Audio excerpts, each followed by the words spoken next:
Alors, shalom, mesdames, mesdemoiselles et messieurs, bienvenue dans Processus de croissance.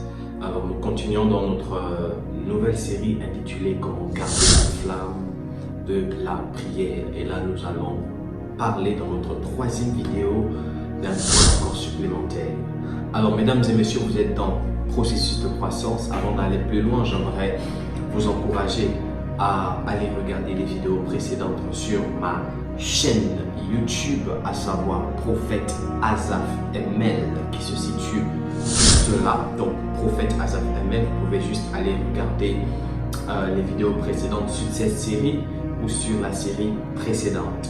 Et si vous n'avez pas YouTube, vous pouvez aller sur ma page, ma page Facebook, à savoir Asaph Mbonimbi, qui est juste en dessus, qui va s'afficher juste en dessous là. Donc juste après, allez-y consulter et Dieu va vous bénir. Je ne pourrais entamer mes propos sans vous souhaiter une bonne fête de Pentecôte et je vous dis à tout de suite.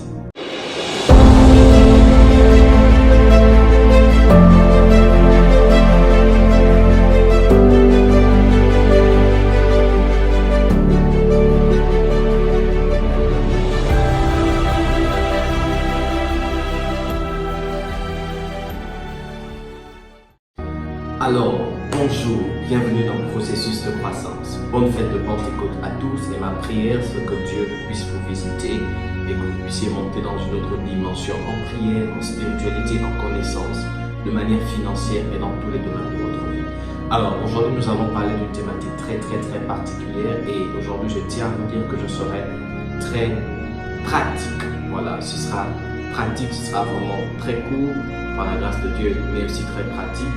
Vous aurez la capacité d'avoir des exercices qui vont vous emmener à augmenter la flamme, à garder la flamme de la prière, à aller dans une autre dimension dans la prière. Alors, mesdames, mesdemoiselles et messieurs, il est important de comprendre que dans les choses, comme j'aime à le dire, les alléluia et les amen, dans les choses de l'église, dans les choses, dans le christianisme, il y a une nette différence entre le christianisme et la spiritualité. Alors ce soir, je vais donner une introduction un peu particulière et on va entrer dans notre sujet. Suivez-moi très bien. Il y a une différence entre le christianisme et la spiritualité. Le christianisme, c'est parler de Christ. Or, on peut parler de Christ sans être spirituel.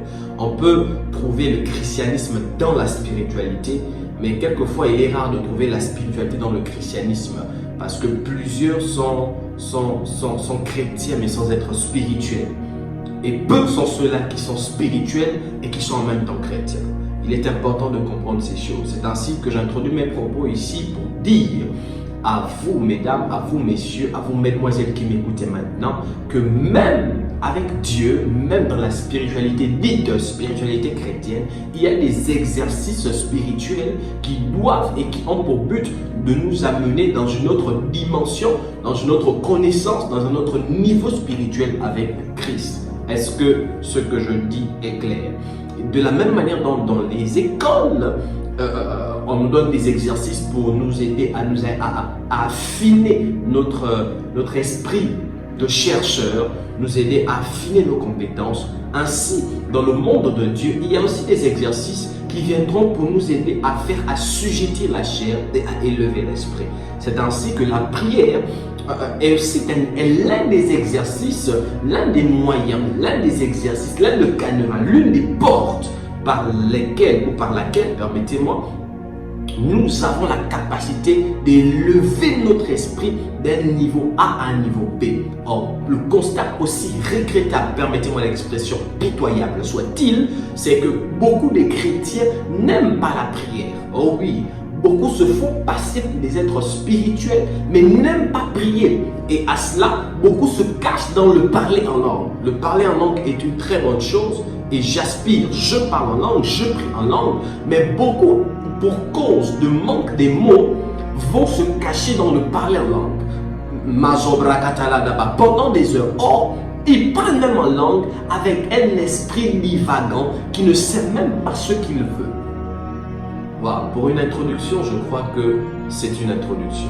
Alors, mesdames, mesdemoiselles et messieurs, dans les vidéos précédentes dont je vous conseille d'aller regarder sur ma chaîne YouTube juste ici, Asaf, prophète Asaf ML, et sur ma page Facebook juste ici. Allez-y consulter les vidéos précédentes sur processus de croissance. J'ai parlé de beaucoup de choses, à savoir la pensée, comment assainir son mode de pensée, à savoir la définition de la prière par le Saint-Esprit, et à savoir beaucoup de choses. Qu'est-ce que la prière? Et là-bas, j'ai dit que dans la prière, on ne parle pas prier avec beaucoup de mots, avec beaucoup de paroles, beaucoup de phrases. Non. Le but de la prière, ce n'est pas de charmer Dieu. Le seul endroit dans lequel l'homme a la capacité de charmer Dieu et dans lequel l'homme peut charmer Dieu s'appelle adoration. L'adoration, ce n'est pas le chant, mais l'adoration, c'est un lieu. Comment? L'adoration, ce n'est pas d'abord chanter. L'adoration, d'abord même, est un lieu, une attitude. Comment? Dans l'adoration, on retrouve les poètes, on retrouve les slameurs, on retrouve les rappeurs, on retrouve les dessinateurs, on retrouve les danseuses, on retrouve les chanteurs, on retrouve les musiciens. Oui, adorer ne se limite pas seulement à chanter. Il y a plusieurs, même des pères. On retrouve l'adoration, c'est un monde, c'est un lieu, c'est tout un caractère. Là n'est pas notre thématique, mais nous allons y revenir. Donc quand on va prier, on ne va pas pour charmer Dieu avec beaucoup de paroles. Père, je t'en conjure, s'il te plaît, ô roi, digne-tu, à toi appartient l'univers, toi pas qu'il a été. Non, c'est pas ça. On va dans la prière avec un sujet précis, une demande précise, une orientation précise. J'espère que quelqu'un m'entend ici. Et prier, ce n'est pas répéter les mots. Tu peux être là avec une seule phrase. Père, visite-moi pendant 5 ans de temps. Parce que la prière, ce n'est pas dire des belles phrases. Mais la prière, c'est ce que l'on dit par nos mots. C'est-à-dire ce que l'on veut transmettre au travers les paroles qui sortent de nos bouches. C'est ça la prière. Alors aujourd'hui, j'aimerais aller de manière pratique et afin de dire à quelqu'un ici, pour éviter, pour garder la flamme de la prière, il est important de éviter ce qu'on appelle la monotonie. La monotonie dans la prière. Il est important d'avoir la diversité. C'est la raison pour laquelle il est écrit, faites par l'Esprit toutes sortes de prières. Paul parle, il dit, faites toutes sortes de prières.